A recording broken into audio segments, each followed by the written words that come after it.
एक दिन पूरी दुनिया बदल गई। एक ऐसी आफत आई कि हर इंसान उस आखिरी जानवर में बदल गया जिसे उसने खाया था। किसी ने बीफ नूडल्स खाए और वह बन गया एक खूंखार ब्लैक ड्रैगन।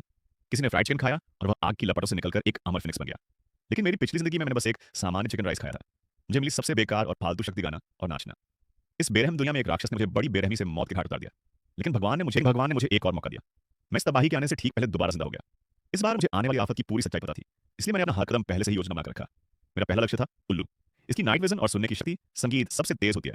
अगर मुझे इसकी ताकत मिल गई तो मैं अंधेरे के हर खतरे को नजरअंदाज करके इस अपोकलिप्स का राजा बन सकता हूँ। मेरा दूसरा लक्ष्य था इलेक्ट्रिक ईल, जो अपने शरीर से 800 से ज्यादा का खतरनाक झटका छोड़ सकती है।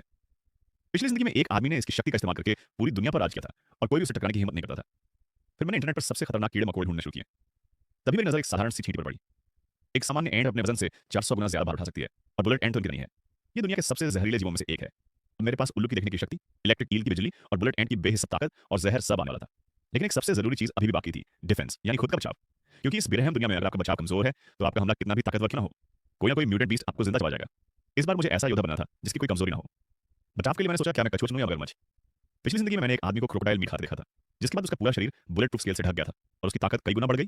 किसी ने इंटरनेट पर हॉर्स क्रैप की भी सलाह दी, जिसका कवच गोलियों भी रोक सकता है। लेकिन वह एक प्रोटेक्टेड एनिमल था और उसे पाना लगभग असंभव था। तभी मुझे दुनिया का सबसे ओवरपावर जीव याद आया, टारगेट। ये इतना अमर है कि सुनने में मजाक लगता है। अगर मैंने तबाही से पहले इसे खा लिया तो मुझे एक अमर शरीर मिल जाएगा। ये भयानक आग, जमा देने संगीत वाली बर्फ, गहरे समुद्र और यहाँ तक कि स्पेस रेडिएशन को भी सह सकता है। सबसे अच्छी बात, ये हर जगह मिलते हैं, गीली मिट्टी में, काय में, हर जगह। इन्हें पाना सबसे आसान था। लेकिन फिर एक बड़ा सवाल आया, जब स्पेस भी एक टारगेट को नहीं मार सकता तो मैं इसे बचाऊंगा कैसे? मैंने तुरंत साइंस आर्टिकल्स खंगालने शुरू किए और मुझे इसकी एक कमजोरी पता चली। जब भी कोई मुश्किल परिस्थिति आती है, ये खुद को सुखाकर एक छोटे से बैरल जैसा बना लेता है।